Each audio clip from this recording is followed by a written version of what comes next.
Hi guys, my name is Numismatic and the title of this video is Old Money, New Money. When I chose my name a while back, I wanted something that would bridge those two things. Numi for numismatic, and that relates to more old money, I guess, in some ways. Stacker, as it relates to the bullion side of it or the modern side of it. So Numismatic. And for a while, I've wanted to just make a little bit of a video to talk about and get some discussion going on what's better, if one is better, what's worse, why they're better, why they're worse, what's better for you, and to take a look at these two very different types of collecting. Before we start, my apologies to those of you who collect really, really old money, either ancient or hammered coinage. My definition of old in this video goes back to around 1817, 1820 kind of time, and we'll have to look at older than that as a subject of another video in the future. So what we're going to do is just take some differences that I've noticed between the old money and the new money. Let's take old money first. Why is old money a good idea in terms of the collector? I'm not going to say investor because I don't particularly think coins are a wonderful investment necessarily, but old money has a price history. It has a price history over a long period of time. You can chase through the auction records, through eBay records. There's a lot of sources of chasing the price history to work out whether on balance over quite a long period of time there's been price growth. New money, not so much history, quite difficult to find it. Some coins like this kind of thing will have a very limited history even on eBay. They're a little bit more subject to current whims and fashions, although numismatics are also subject to some extent in terms of whims and fashions. And sometimes they'll have very high price growth for a few years, then it'll slow down or even dip the other way. Let's look at flip potential. A lot of modern issues are bought for their flippability. A lot of people race to get these things from the mint when they're new, and then if they get them before other people or they sell out quickly, then they can quickly sell those coins on the secondary market, maybe on eBay or other places, forums, Facebook, etc., and make a quick profit. Older items are not nearly so flippable. So if you are interested in that quick flip, quick profit, you'll be much more tuned into modern coins than you will do historical old money. Let's look at history. I mean, I think history is interesting. And old money is, of course, steeped in history. These are mostly coins that they may have been contrived like these proofs. I do like proof coins, but they were effectively marketed to wealthy people or advanced collectors even when they were issued. But there's a lot of circulation coins, and a lot of coins have historical stories that are very interesting attached to them. Not so much for new money. New money is characterized by the fact that it's all contrived. Every single release is planned to the nth degree by national mints or other minting companies. May not be national mints if they're medals or they have legal tender of some far-flung nation on them. And their rarities are often totally contrived. To some people, they only become interesting when there's a mistake on them, like the Britannia Rules the Waves coin recently, or the double frosted coin, both errors from Pobjoy, and there is a case for saying even with those they may be slightly contrived. Let's take as a subject quickly condition and rarity, well, maybe condition.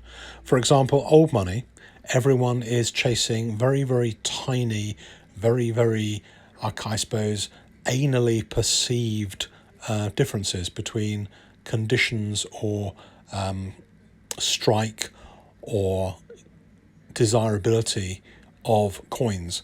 And coins typically don't get 70s if they're older coins. They're produced by a different technology. Whereas with new money, everyone like this is trying to get 70s. Almost if it gets a 69 grade, then it's of no consequence and no interest. Although some people do know better and chase 69s as the value proposition, most people want to collect 70s, get graded 70s, pay a premium of 70s, and any grades below that don't seem to really count very much. Whereas collectors of old money, certainly if they're getting a 63, 64, 65, 66, they're more than happy. And this one, for example, this is a 65, 18, 26, and this one is probably one of the top 2 or 3 graded of its type on either the PCGS or NGC registries. Old money tends to be more illiquid, particularly at higher levels. You're talking about a world market for some of these items, not a local market. And a lot of these change hands at auctions, and that means they're changing hands at anything between a 15 and a 25% trading cost for each time they change hands. Pay close attention, coin lovers. I've managed to negotiate another special deal for you for the Coin Connection for March 2019, 2% off all purchases with the special code at checkout, Numismatic. That's code Numismatic. Back with you again, and I think one of the last points I particularly want to make about the differences between old and new money, before we take a look at some other aspects to it, is that old money tends to be heterogeneous. So every single one is different from every other one. You can pick up any old coin, and even in the same grade or the same year or the same type, there'll be lots and lots of differences in the way these coins kind of look and feel, and their kind of visual impact. And even they may be exactly the same thing off the same mint on the same day, but they'll all have aged in a slightly different way over anything between 100, 200 years, and that creates an individual look to them, whereas something more modern is likely to have very little to distinguish it between its fellow coins of the same type and year and amount and grade. And so it's a much more homogeneous kind of thing, and it can be bought blind and without worrying about what the actual physical coin looks like. And that can be important to some people. Maybe they don't want to put quite so much effort into making a purchase and having to understand what each different thing on a coin might mean to them in terms of future saleability, desirability, whether the coin's overgraded or undergraded. All those things which add interest to the hobby for collectors of older coins are negatives for collectors of newer coins who are looking at it from an entirely different perspective. There's another thing that crossed my mind, and that is about gratification, and that a lot of people are used to getting what they want when they want it, just by taking a look at a website, picking up the phone, ordering online, and they want things now. Older coins are not necessarily totally available right now. The gratification may not be instant. It may be that they'll appear in after a year or two of searching on an auction site in a far-flung country, and you have to bid for them. You may not be able to get the things that you want just by buying them, just by paying for them, and that can be important to some people. Modern coins generally, unless they're very, very low mintage and snapped up immediately, quite often are available, and therefore you've got the potential for instant gratification. And of course, if you are willing to be online at a particular time and a particular place, you can even get things which are quite rare and limited. You can get those instantly and obtain that gratification as well. Whilst coins may not be an investment in the true terms of what that may mean, I think it's important to make decisions that are financial as well when it comes to buying these things. A lot of these coins are not cheap. They can be made of precious metals. The entry point in buying them and owning them can be pretty high. And sometimes, you're looking at, well, what are the alternatives? And so I just want to use this video to show maybe some of those value equivalences or value alternatives. An 1820 sovereign, not in a particularly amazing condition, an AU50 coin is going to be round about £1,000. So what could you get if you were doing new money? And maybe nice equivalent would be a 2 sovereign gold piece from 1989. Those go for between, say, £800 to £1,000. So you're in roughly the same ballpark. Which one would you be in this particular comparison? Old money, or would you be new money? Let's take a look at some other potential comparisons. You've got a 2 sovereign gold piece from 1911, a proof. That's probably worth around about £3,000 to £4,000. So what alternative? Alternative might be 1 ounce gold libertads.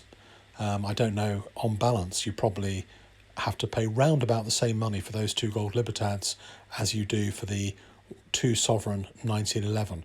Which would you go for? Would you go for the old money or the new money in that particular case? Let's take another one. A 1937 half sovereign, so that's around about £900. What could you get for the same money? There's a couple of coins here. On the left, the Britannia at 70 grade, which has 1/4 of an ounce of gold in, and then the one behind it is the 2017 platinum with 1/4 ounce of platinum. I guess they both together equal roughly the same amount. Let's take something else. This time, let's take an 1826 penny. So an 1826 penny, highly desirable, quite expensive, and an 1826 farthing. These are proof coins. To buy both of those, you would have to give up your 2012 1 sovereign at 70 grade. Around about £1,100 would buy you either of those groups of coins. Interesting. What would you do? Which would you have chosen in those comparisons? Which would you have given up? Do you favour the old money approach? Do you favour the new money approach? I would love to hear from you on this. It's a really interesting subject potentially, and look forward to hearing your comments. And please like, subscribe, and above all, just treat this as the great community that it is, with lots of opinion sharing.